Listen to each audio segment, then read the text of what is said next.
Thank you very much, everyone, for joining us today on this exploration of impact investing in public equity.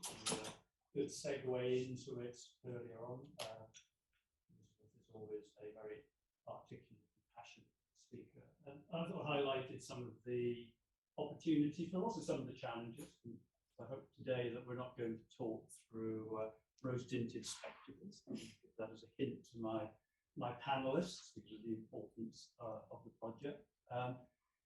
I'm Andrew Parry. I'm head of investments at J.O. Hambro. I've served in his organisation with Maxine, who I've had the honour of working with in the past and more recently started to work with again.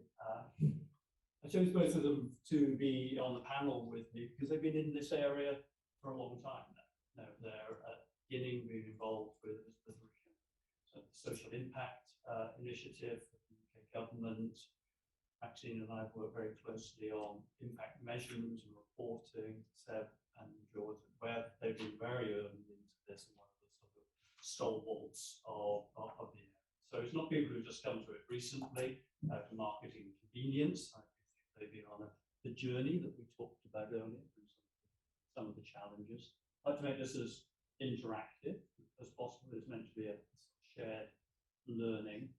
And I think you sort of my experience as a 38-year veteran of the investment world. Now I run my own investment firm, the CIO, and run a hedge fund. So how the hell do I end up talking to you about impact investing? And it's about, and I think that concept of journey and understanding about our broader role play in financial services in achieving better outcomes across society and environmentally has been one of the aspects that I've really. I think one of the things that I've really enjoyed in getting involved in first ESG and then into impact over the last 13, 14 years has been the sort of concept that came up earlier on about collaboration. And the background of today's event in the sort of inclusive finance gives you a bit of a history about the importance and actually a bit of the humility that we have to have, I think, in the public equity space when talking about impact investing, because we are looking at a world that started off potentially in philanthropy, and then looked at ways of scaling and actually how we took some of that shared learning to apply to what we do in our day jobs. In our day jobs, to be honest, we do have to make our clients money. So that's a vulgar aspect of what we do. But with that, and with a huge amount of money that's handed to us in the investment institutions and public equities comes a huge amount of responsibility. And in many ways, even though I think a bit like Seb, I came into this through the climate space, actually I think I came into it long before that through the concept of social inclusion. Born in a mining village in South Wales, sort of stranded communities. And the one thing that's always shaped my thinking about investment is there's always a person at the end of the investment chain. And there's always a person at the beginning of the investment chain. Somebody just talking passionately about supply chains. So ultimately, it's all about people. Even through the lens of, I think, climate change, it's about people. And the way that I tend to think about corporates, that's true whether you're large or small, is that we're all de facto social enterprises, whether we like it or not. With that comes a sense of social contract and social obligations. And I think the biggest journey that I've seen in the last decade is a greater recognition of that. And the fact that now we can talk about climate change at trustee meetings, that we can talk about it in our investment reports. We talk about diversity and inclusion, particularly, making for inclusive investment organisations and inclusive communities. So we're beginning to find a lot of these conversations just naturally occurring. I have found that personally quite a rewarding exercise. Anyway, I'm not here to talk today. It's very unusual. So I'm stop myself before I do a lecture. But I'm going to start asking some questions and we'll try and get some feedback. But first and foremost, I wanted to ask you both,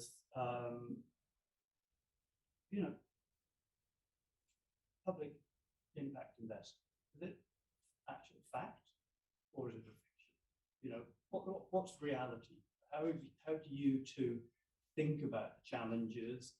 And is it a win-win situation, or are there trade-offs that we have to think about? So, maybe so. Yeah, I'm happy to start that. And I thought this was brilliant. Or even though she described us as the kind of weird cousins or something that she at the party that you don't really want, you invite, but you don't really want to talk to. So I think for us at Web, so Web Asset Management is the business that I work for. We have a single investment strategy. It was actually started in 2005, back at Henderson. Before really we were talking about impact. But our focus is very much on companies that are providing solutions to sustainability challenges. So it's really about the products and services that they supply. And I do believe that we are impact investors. The reason I say that is because I think we have an impact in two ways, really. One is by channeling capital into companies that have an impact. And to be honest, that's the key focus for us. So investing in companies where the product or the service is delivering a positive impact, whether that's environmental or social. That's the kind of core of what we do. And we think we enable that through our investments, but ultimately that impact is really delivered by the company rather than us. We support it, but it's really the company that has the impact. But we also think that we can make a contribution ourselves through the engagement that we do with companies, by also signaling more broadly around the market why we think this particular company is a positive impact investment, and kind of socializing those ideas around particular companies and around particular themes. So I totally agree that it's different from private markets, but I think intentionality is there. We can measure aspects of what we're doing. But I think we can consider ourselves to be Maxine, what's your perspective? Yeah, sure. So I mean, we also kind of went on. So my background is actually in engagement and stewardship, and then came on to kind of the fledgling public equity impact team back in 2017. But the question is a critical one, and as Andrew said, it's one that you have to approach with a lot of humility if you come from a public equity standpoint. And actually, before we decided to launch the strategy that we run today, is we really wrestled with that question for I think longer than 6 months, and we really thought about, could we translate kind of the key pillars of kind of the impact trifecta, you might call it, of intentionality, additionality, and measurement. Can we translate this meaningfully into the public markets, or can we not? This is not a straightforward, yes, definitely let's launch this product. And I think, in terms of is it win-win? I think every time someone tells you that something is a win-win, you should probably be a little bit suspect. So there's always trade-offs. And I think, ultimately, a lot of, and this includes myself, most people go into impact investing, sustainable investing, don't go into the industry in order to, make one small impact kind of project by project. Ultimately, what we want to do is to create systems change. And how do you create systems change? You have to break out of a one asset class approach, and you have to meaningfully and humbly translate the core principles of that into new asset classes. I guess we answered that question. Can you do it meaningfully in public markets in the affirmative, which is why I'm here today. I think you sort of struck in there about the sort of collaborative learning, and you talk about system change. I just wonder, staying with you, Maxine, we can talk a little bit about some of the learning, because I think we've touched on it in Elizabeth's talk. It's been this journey from philanthropy to concessionary returns, learning from private markets and social entrepreneurs as well, because in parallel to what's going on in our world, there's this huge increase in social entrepreneurship, especially in the younger generations.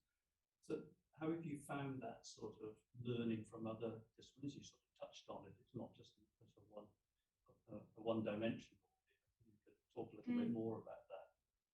think what's really interesting is that I think in sustainable investing more generally, so ESG investing, responsible investing, whatever you want to call it, it is a bit of like an alphabet kind of acronym soup. No one really knows what is meant by each of the labels. I think there's a tendency to kind of start with the investment thesis or the kind of financial return objective, and then creating a multi-tiered cake, you just layer things on top. So you say, this is our investment thesis, and then we're going to add engagement, and then we're also going to look for companies who create positive impact. I think what's really different about impact investing is that the impact or the sustainability part of the equation is not subservient or doesn't follow after financial return. It's a dual return objective. It's about financial return and impact return at the same time, which I think is a kind of key break with a lot of the sustainable investment approaches that you see out there in the public markets today. I wonder if, Steph, from your point of view, moving into imperial and climate science there, I just what is your sort of learning in that duality that Maxine just talked about? What do you think about that? The aspects that are beyond the traditional finance. Yeah, I mean, I guess for us, we talk about the impact story being the equity story. So the reason we invest in a company is because we believe that the positive impact product will drive the investment case. So it's because of its positive impact that we think it's an attractive investment. So in a way, it's not even a duality. Those two things are locked together. I mean, it's by growing their revenues, they grow their impact because they're selling more of the product that's delivering positive impact. People often talk about, you didn't say this, but people sometimes talk about balancing one with the other, and I don't like that because it does suggest that that there's a trade-off, and I don't think that at the core of it, if your investment thesis is this new technology is going to deliver a positive impact, and that's why we think it's a good investment, you're not really making a trade-off. You have those two things locked together. Some people I might challenge you a little bit on that, to do that moderation. And it's not so much a trade-off, but how do you then factor in sort of things like price, changing incentives? That's a big issue for me is incentives. Price of the product. Yeah, no, price of the security. Right. Prices of securities get repriced every millisecond when they become overvalued in traditional financial sense. So is that a trade-off that you have to manage? Are you going to be willing to trade off performance against the index for the impactfulness of your product? Because that's sometimes, I think, one of the challenges that in public equities we have. We get measured against a public benchmark. BlackRock or some other passive investor can always produce a low-cost beat. How do you think about that? Yeah, well, I mean, I guess I'm interested in the views of the group here as well, and I don't mean to be glib in my response, but a lot of it comes down to time horizon and your outlook. I mean, a company, we invest in businesses that are having to compromise on margin in the short term because they're growing and they're investing for that future growth. And the share price goes off 20% because their most recent capital markets day said, well, actually our margin is going to be 200 basis points lower than we previously predicted because we've got such great growth in front of us and we want to invest in that growth. And the rest of the market is very short term. They go margin contraction, right? Well, that's it, we'll sell. And our perspective is 5, 7, 10 years. And over that time horizon, that makes perfect sense. Why wouldn't you compromise? Why wouldn't you? I guess the trade-off in margin in the short term, but for impact and for the investment case over the long term, those two things are still consistent. So I think it does depend on your time horizon, and if you have a different time horizon to the rest of the market, then that can give you opportunities that the rest of the market don't see. And I think that sort of point of duration should be one of the characteristics of a public equity impact fund. It should genuinely have a much longer duration in its perspective, and also probably a much greater willingness, I agree, to not look like the market, to step away from deliberately through its intention to have an impact, identify business models with a different duration and a different set of characteristics. I think that's one of the challenges that we had in terms of scaling, because everybody wants to scale, which is great for our profits and P&L and all that sort of stuff.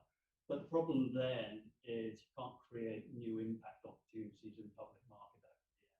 You know, there are only a limited number of stocks that meet your criteria for being impactful. Now, over time, hopefully through IPOs, changing business practices, we'll see that grow, so we have an incentive to do it. But, you know, scale is potentially something we can't fully replicate in impact equities. And I think that's quite an important characteristic. So I'll ask you a question. Hopefully it's a self-serving question, but do you think you can do impact investing in a passive form? Is there such a thing as a passive index? I don't think so. Okay, so impact is kind of a fairly complex, nuanced, phenomenon. It's very difficult to kind of pin down the impact, especially of a publicly listed company with sprawling operations everywhere, with a huge operational footprint, lots of, at times, thousands of different products that it sells. Pinning it down, especially given current levels of data quality and availability, pinning it down to a few quantifiable metrics, we're simply not there yet. And that's kind of what we would need to have in order to run a high quality passive impact portfolio. I'm not saying that it's a categorical no, it can never happen in the future, but at this point I think impact is still, you need measurement. Measurement is key, and for measurement to be meaningful you need data, but data is necessary but it's not sufficient. Context of how the impact is evolving, changing, some of the impact risks pertaining to the impact that's delivered is key, and that's something that impact investors need to understand. And additionally, and I think Seb mentioned this, what's often kind of dismissed, not obviously by Seb and Web, but is in the public markets, what you see a lot is you see a lot of investors talking about, look at all the wonderful impact that this company that we invest in is creating. But ultimately, impact investors, you need to look at what is the impact that the company is creating that they're investing in, but you also need to scrutinize them on the impact that they're creating as investors. And within public markets, the impact that you can create as an investor is different than you can in private markets. So engagement is commonly seen as kind of the key vehicle of creating investor level impact in the public markets. And arguably, if as a lot of impact investors do in the public markets, if you run a very concentrated, so kind of small number of stocks portfolio, you hold them over the long term, and you understand the complexities of impact that the company is creating, you're more likely to have a relationship with the company and be able to drive effective additional engagement and mitigating some of the negative impacts that the company has. And that's something that you do need to look at as well if you evaluate impact investing in public equities or public markets. Yeah, I mean, I agree with Maxine. I think it's very difficult for data reasons. I also slightly struggle, I guess, with, and maybe I don't know enough about passive, to be honest, but for me, intentionality is the core really of impact investing. And it's got to be, your investment intention is to have impact. And can you do that in passive? I mean, maybe, but it seems a bit far-fetched. Maybe in time as data improves, but not now.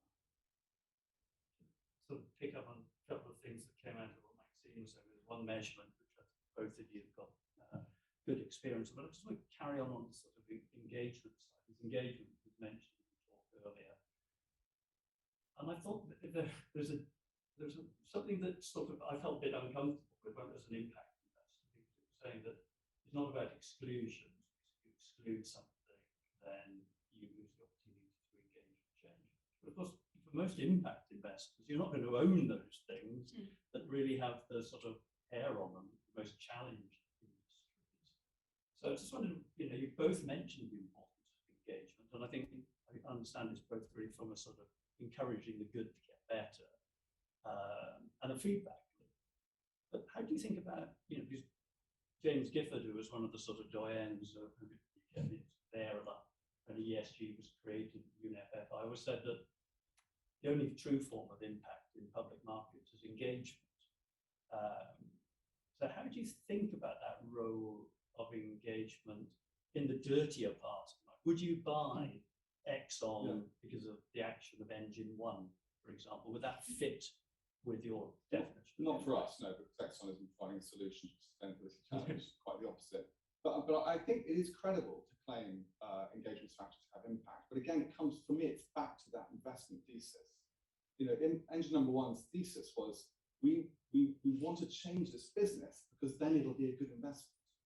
So the engagement was core to their investment thesis. If you own Exxon because you think the oil price is going to go up, and then you happen to engage on gender, that isn't impact investing, because it's not an investment decision. It's sort of secondary and in the margins of the investment. The investment thesis for that business, for that investor, is the oil price is going up.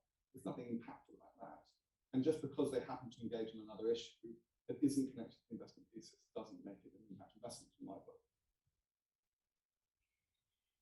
Yeah, it's interesting. So when I think about engagement, and I have to warn you, I do come from an engagement background, so I'm particularly sensitive to those sorts of conversations. But I think often when people talk about engagement, they kind of lump it all together. Like, when you talk about ESG investing really isn't a thing. It's lots of different a huge variety of approaches.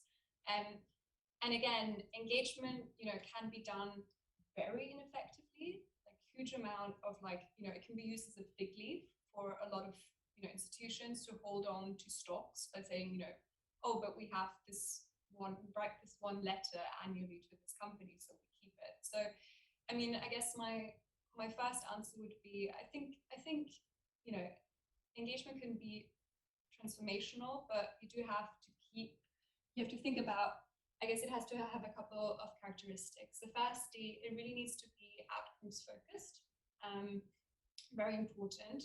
Then, as also Elizabeth already mentioned, nothing happens over the short term. So you need to be, a patient investor, but not too patient. You need to nudge them, when progress is stalling or things are going too slowly. And then what I found quite interesting is that some of the impact investing concepts that come from the private markets, you can actually apply in an engagement context. So for example, what we do when we engage is we tend to ask ourselves a couple of questions. So number one, what's the additionality of engagement? So if we didn't engage on this particular topic with this particular company, would this outcome still occur? And you can look at, for example, how many other investors are engaging on this topic. Are regulators aware of this topic? Is there regulatory pressure on the company? Are NGOs, flagging this company as a, baddie in this particular area, and so the company feels more pressured? So I think engagement can be a powerful tool if used in the right way. Can I ask a question? Yeah, sure. To ask a question. I write prospectuses and I advise boards on the other side of the fence. And what we quite often see is a company that has a product that is having an impact, but it's in the context of the business. So if and the equity story, the thesis that you write, it might be that the future revenue growth is through that product or through changing consumer dynamics. At what point does something shift? Maybe there isn't a point, maybe I'm trying to be too scientific about it. At what point do you shift from something that is sustainable or ESG investment over to something that is impact investment? Somewhat can be an artificial division between these things. I've always felt that a good investment is a good investment. It shouldn't be a matter of a label. That's why I hate ESG as an acronym and as a label. There's no such thing as ESG investing. There's a complex series of environmental, social, and governance issues in the investment exploration. I think it would be use sustainable as the outcome that we're trying to achieve, sustainable financial returns and balancing stakeholder interests, and then impact as a series of consequences we're trying to find in the case of these two scheme panels solutions to. And if you're a sustainable fund or a normal fund, you can buy all the stock there. And I think if you try to create, like, this is sometimes what I've found unhelpful with the regulation, is that, sorry, I knew my door. I'm hearing feeling for it in the middle of something. I think they're trying to create some sort of like bucketing, and that this is in this bucket, this is in that bucket. The world's not like that. The world's quite messy and complex, and I'm always at pains to try to say to portfolio managers, I don't really care what label it puts on, just have a sense of the intent and purpose of your investment and how it applies to your strategy. And if you listen to Sarah and Maxine, the ideas that they come up with, why wouldn't they be in a core fund as well? And they often are. And I think it's just about how they. I think for me, it's about shaping your intent and purpose and strategy. You, Maxine. Well, just a couple of points. And I guess from a simplistic answer is, at least 50% of the company's revenues need to come from something that's positively impactful for us, and the rest needs at least to be not negative. So that's a kind of binary line, but actually it's not really a binary question. It's not either impact or it isn't. For us, there's a spectrum of intensity of impact, ranging from, and we have a tool that we've developed using things like the IMP to help us focus on the right questions, like who is the beneficiary, how critical is the issue to them, and what scale of improvement do you get, how unique is the company in delivering this impact. So there are different dimensions to impact, and it's not binary, it's not black or white, it's a spectrum. So it sounds from if it's a small part of the business, it's not really driving profits or revenues. It sounds marginal to me. It's probably not a business that we invest in. We advised on they have more company market IPOs that I would say green stock, and it's a new phenomenon. And what we're doing is the same way that a bank would fund you with debt and have KPIs for financial, and then we do the benchmarking process before that. We're now seeing that benchmarking process go on ESG KPIs, using that alongside the financial, and people are scrambling around to attach reporting to it and struggle with that because there's so many different data. But that process of building the equity story around KPIs has expanded now.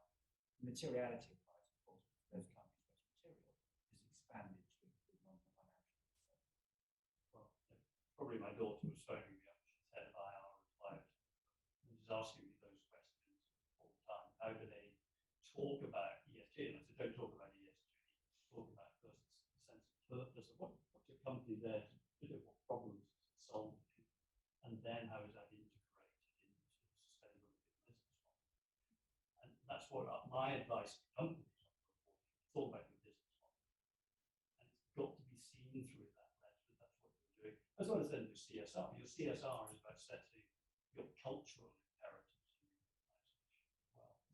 So, and I think a lot of companies struggled with that. I think Lindsay probably has known this from the accounting industry, that it can often be about the reporting and ticking a box to create an ESG score, and that's really very misleading. Like whenever I talk to companies about that, they ask me about sustainability. I say, what are you trying to do? Optimize your score, or talk about the sustainability of your business model. So I had a question about that. I'm wondering how this sort of measures with shareholder primacy, where the intent is very squarely defined in a particular way, especially if you're incorporated in Delaware.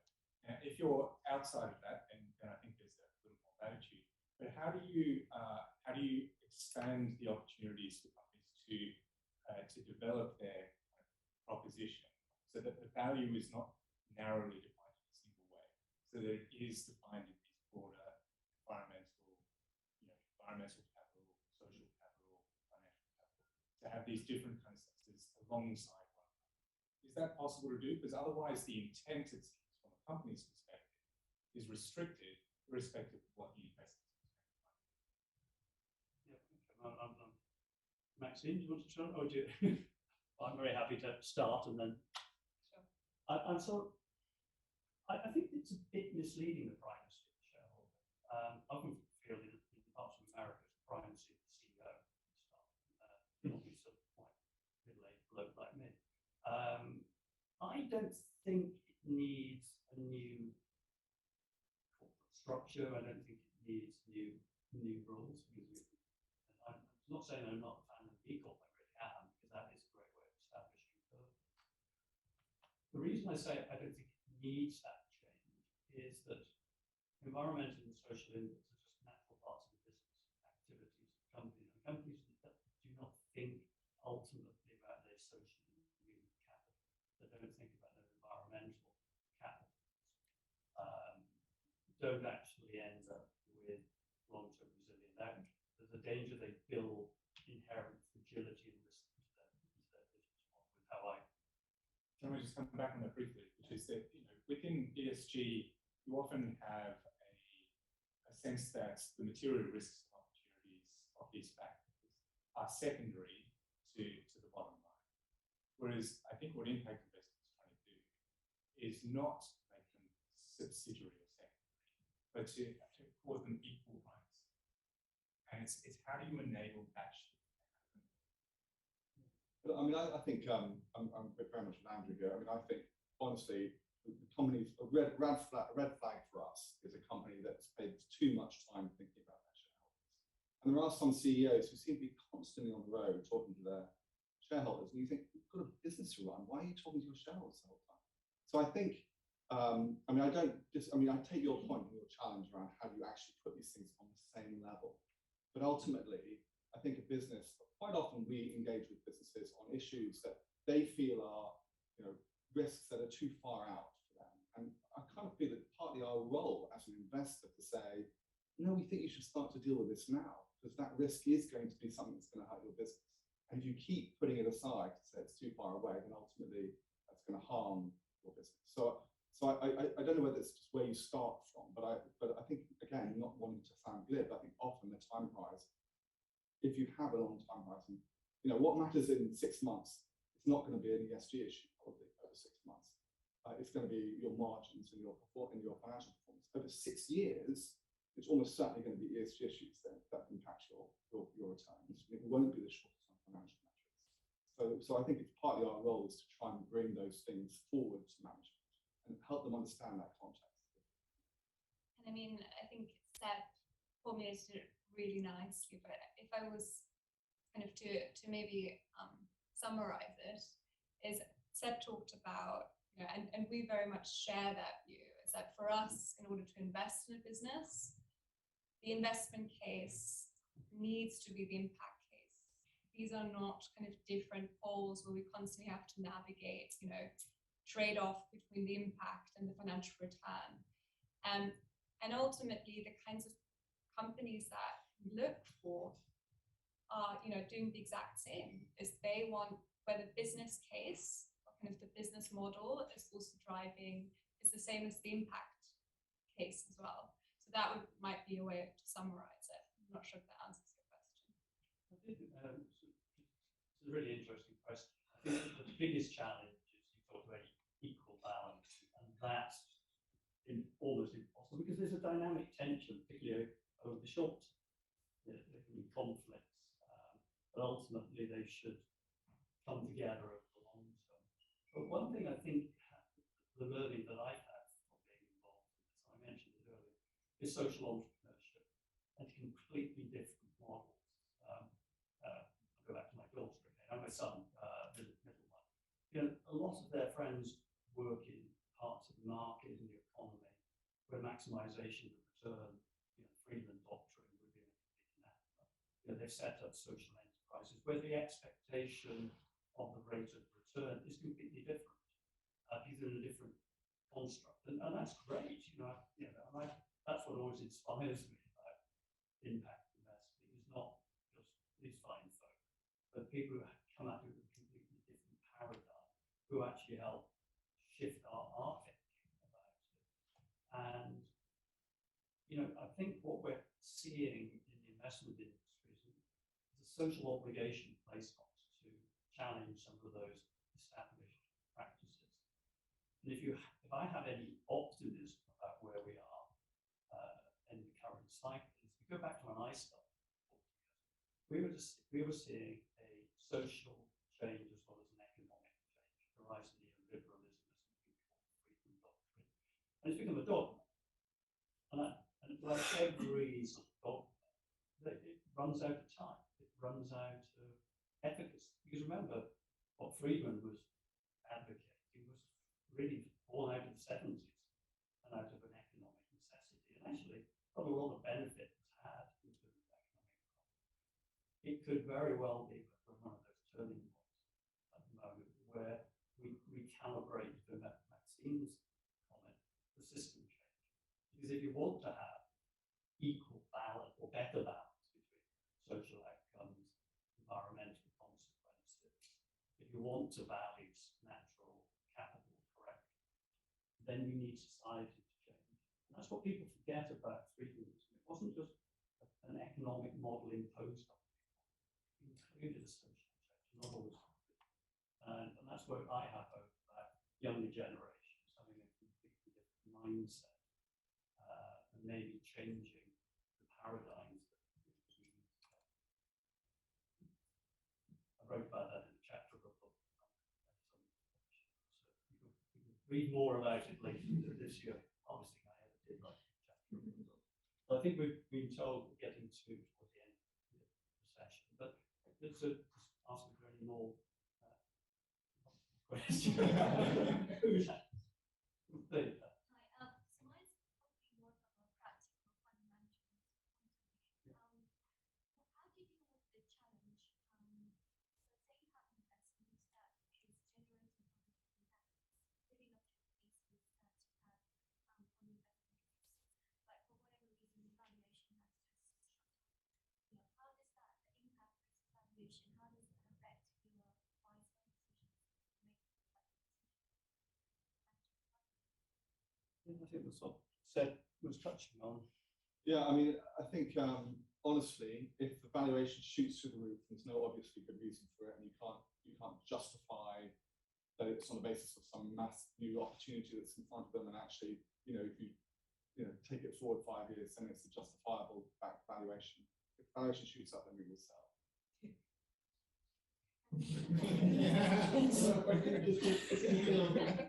Does that undermine the impact proposition, do you think? I guess that's a question. If the company is delivering impact, I mean, it's a lovely problem to have, to be honest. Doesn't it depend what you then do with the capital? If you then just sit on it, it's over. But if you put it into another impactful business, then but don't forget, there's the impact side is one side. You do also need to make a financial return, and you have you have responsibility to your clients to be a good steward of their capital, which you're no longer being if you're holding on to assets which are shooting through the roof. But both are again equally important. It would be the exact same thing if a company was performing very well, not an inflated valuations, but the impact case, you're kind of thinking, oh, company's performing really well, but the impactful side of the business is kind of declining. But that's okay because the other one, the kind of neutral impact side, is going really well. It also sell. So it's both sides really. Then one just very quick observation. Two questions. Is that the impact carries on. You've sold, but the company exists, and the impacts you identify continue. It's just that you're managing that duality. If people want to retire well or meet the savings needs, you can't ignore the financial aspect of it. So, sure, thank you. So I think Seb at the beginning you mentioned the action of channeling capital into companies that have an impact. But I guess we had the Hillary reviews last year, which lamented the fact that there's actually not as much primary financing as we would like it. So how do you as an impact investor draw a line between your activity in the market and the real world outcomes that the company invest actually achieve? Yeah, so I guess there are two things I would say to answer that question. The first is that so when we invest in a I don't know, a wind farm operator or wind turbine manufacturer, they will report. I'm just giving you sort of how we quantify that relationship.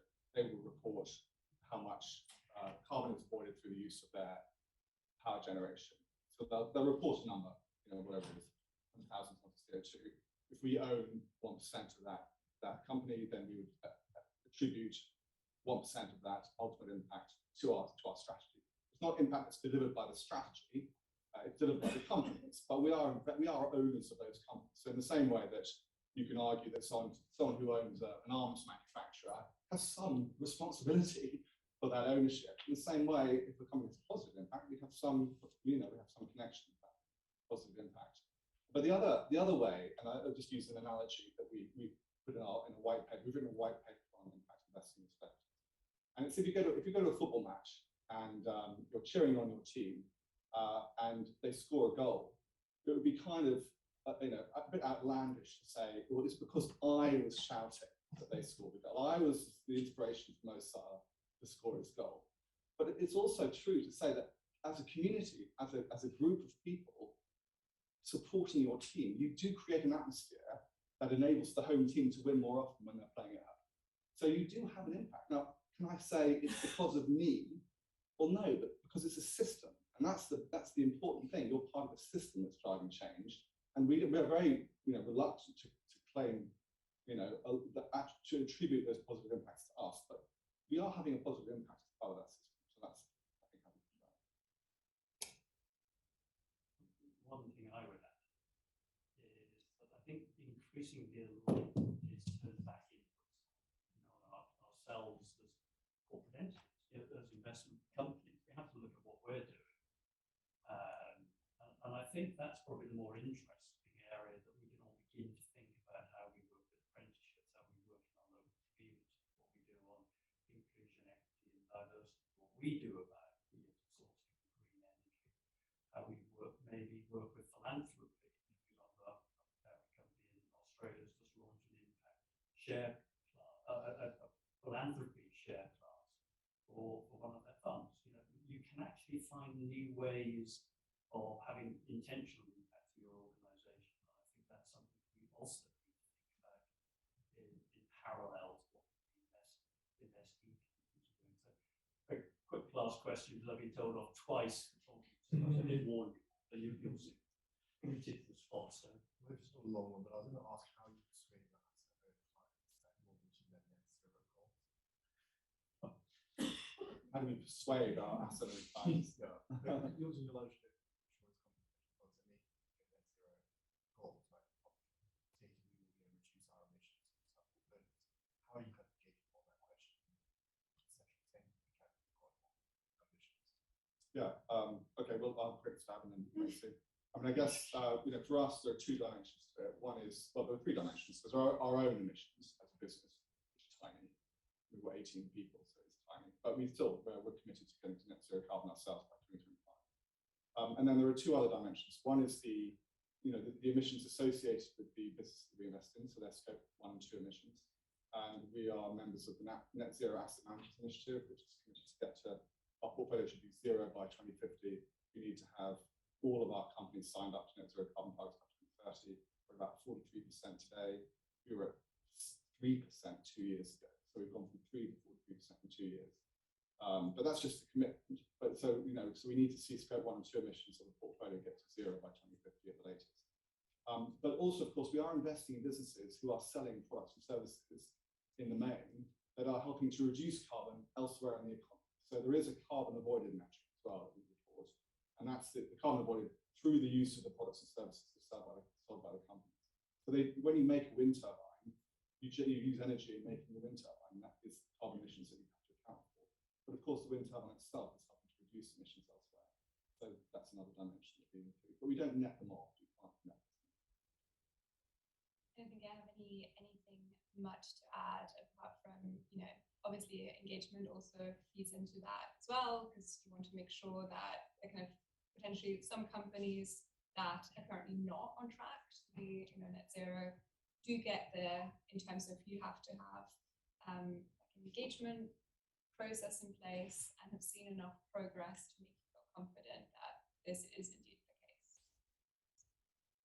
Well, as well, because I get asked that a lot by asset owners. You know, I sit on a pension fund, investment committee. I think the first thing is to be honest. You have to be honest that if you run a large, very large portfolio, asset owner or major asset managing firms of trillions of dollars, you'll only get to net zero in 2050 global population. So you have to be careful that you're not misrepresenting what you are doing. You can find the solutions, but think about it. So what do you, and this is the question I asked you, what do you think you mean by being net zero? Is it by owning a recruitment firm that by coincidence of its business model has very low carbon emissions, but actually isn't contributing to carbon reduction? But you can have a portfolio of capital-light businesses that look like the net zero line, because it's damn easy to say the net zero line is where you are. But that's not solving the problem. The reality could very well be it's some of the dirtiest companies you have to own, and you have to encourage engagement or activism, because the truth is, if you want to hit net zero, it's RWE, the biggest emitter of greenhouse gases in Europe.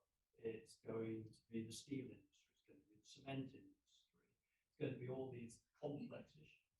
And so I think it's really important that you try to be honest about it and try to stop people buying naive solutions. I'll give you one when I say yes. Their example, they want to create a net zero line version of one of their funds. And their core fund was already quite low because they favoured capital-like business models that gives you low net scope 1 and 2 emissions. So they wanted to go further, and they basically locked off the biggest 8 emitters. Now, unfortunately, 3 of the 8 names that they locked off were major suppliers to the EV industry. And their largest single holding was an EV. So isn't there an inherent contradiction? You've created a nice low carbon score, but you've actually taken out, to achieve that, you've taken out 3 companies that provide your biggest exposure to green EV. And this is a really complex problem, and we can't trivialize it down to a set of metrics and tick boxes. And that's the conversation I have with lots of asset owners. How do you think this is going to work? And so I think we can leave it there, but I think honesty is going to be a core part of it.